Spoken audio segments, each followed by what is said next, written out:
by saying that I am not implying that that particle field inside you can be all the time outside. No, that can be held outside only when you sit in that mode of attention in a peaceful, silent corner, a dark corner of the temple with all the doors are shut.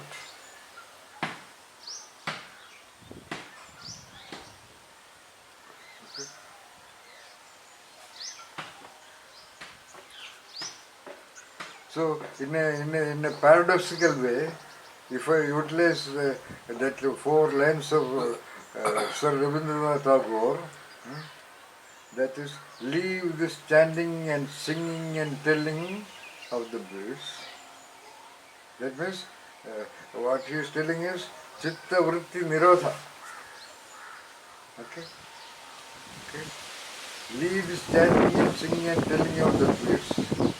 Whom does they worship in this lonely dark corner of a temple with the doors all shut? That means this you in me is all the time worshipping, all the time tuned with inside the you, this creature. Open that eyes, that means open your eyes of your attention and see the you is not inside you. Open your eyes and see the God is not before thee. Open your eyes and see the God is not inside the you. Rather, the God is not only inside the you. The God is there where the tiller is tilling the hard ground and the pathmaker is making the path. That means the larger God, the real God, the complete God, the omnipresent, the omniscient, the omnipotent, invariant aspect of energy field is spread all over around in the universe of the planet or beyond. Get the point?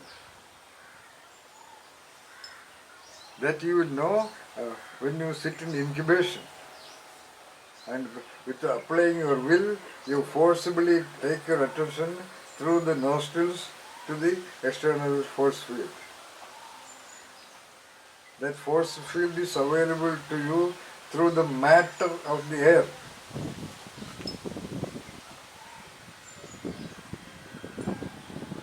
Or through the vehicle of the air. Or in the particle structure of the air. Get the point? Which is actually stationed inside the lungs and spread all over in the cellular world of your body. That air particles this creature is pulling inside or sustaining inside is actually for spreading in every cellular space of the total universe of the creature of the Jiva. Okay? That is held there as a tangible mass inside the lungs by the pull of the Abana air, the pull of another force field of the creature.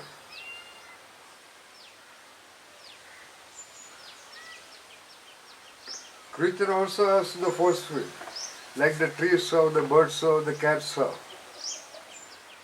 So that force fields of the creature, which is all the great rishis have identified, namely the Avanan and Udanan and Samanan and Vyanan, named. Okay, they are all force fields. They are actually properties of the cellular process of this Jivi.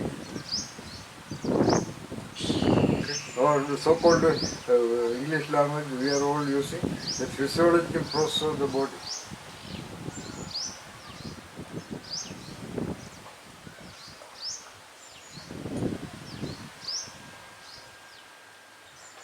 And when that embryo came out of the cellular assembly of the mother body, in that first breath of, or that so-called birth cry, uh, uh, that force field of the air and particle field of the air enters the lungs, and within a split second all the other four force fields of the body catch hold of it, and since then it is kept there till the so-called last breath. So that force field of the external ocean is forcibly held there. It is and it is actually trying to flow out also. So that flow out is controlled by the pulling of the force field inside. So there's a pull and push. Because if it is just held there motionless, then it becomes stale by getting contaminated by the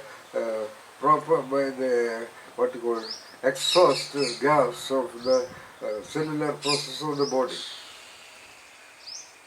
It is not that like a bottle, the infant comes out, it's open nostrils, get there, then the nostrils are closed forever, capturing that body of vital force. Okay. Then it will remain there for some time, then it will get stale. Like you can inhale air and keep it there, maximum for 3 minutes, or sometimes with a lot of effort maybe for 5-6 minutes. Beyond that it is not functional.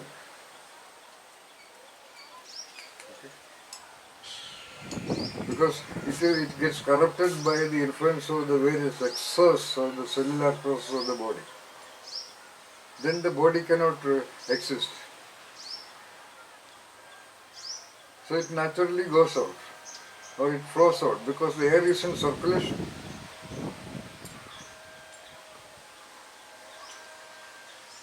The air is not stationary anywhere.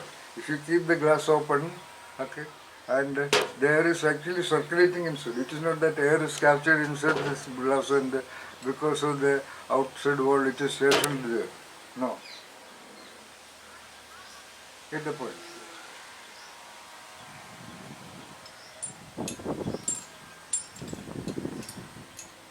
Because that held part of the air particles only sustain the live process of the cellular assemblages.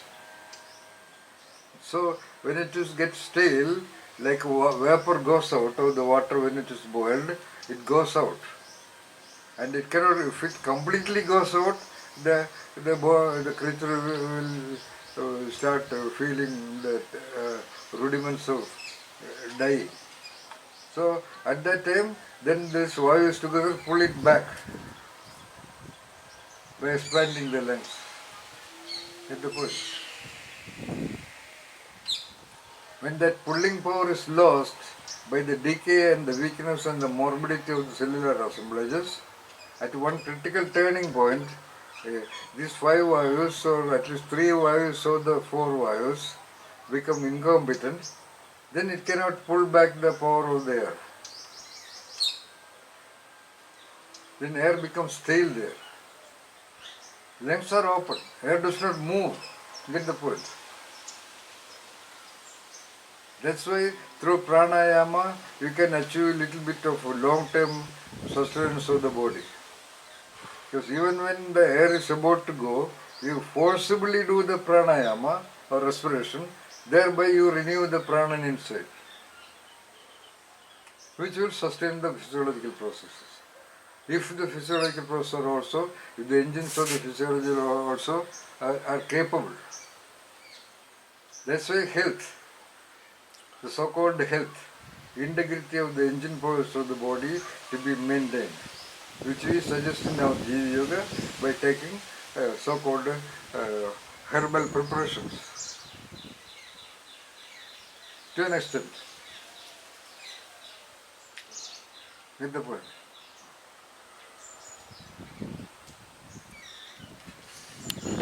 Ask the question. Conventionally, even Sushruta Charaka, all those super rishis of Ayurveda, who could see the entire particle structure of the universe outside and inside the human being, when they say there are five force fields or five vayus, vayu, one is prana vayu, prana. That prana is not actually a part of the body. I told you when the infant comes out, by that first intake of air, so called pranic or the particle layer, it is held there, it is pulled there and held there by the four vayus. Then what is the fifth one? The prana vayu. Prana is that part of the vayu which is constantly sustained in the lungs, which is not a constant, it is ever varying by the flow of intake and outtake, inflow and outflow of the air. Okay? That remainingness of the air, that is the prana aspect. And when that cannot remain there, then it is death. Therefore it is called prana vayu. Get the point?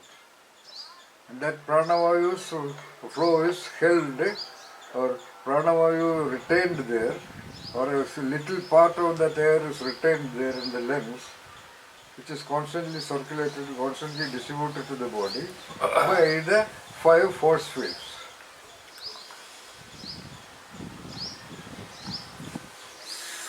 Sorry, four force fields.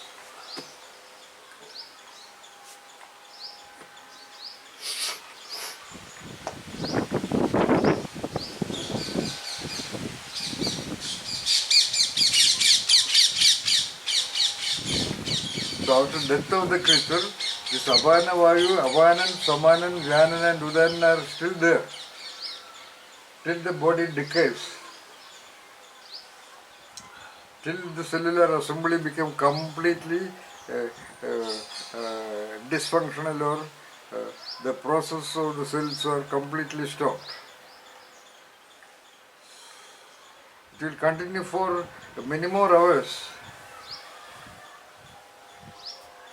because that pranavayu elements or the universal energy is still retained in the cellular assemblies all over the body. But it vanishes quickly. By that time, till it is there, there is temperature, so-called temperature of the body, because the cells are all working. So after some time, the cells stop working, then the temperature goes down, and finally it is what you call perfectly cold.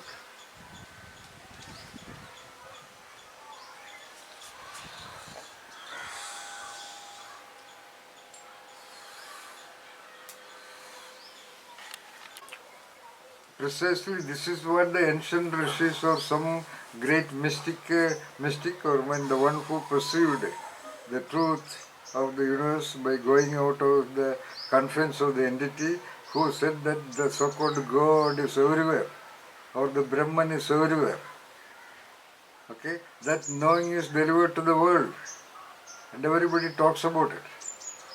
But they just cannot translate that knowing into the doing of recognizing in which way what God is existing everywhere.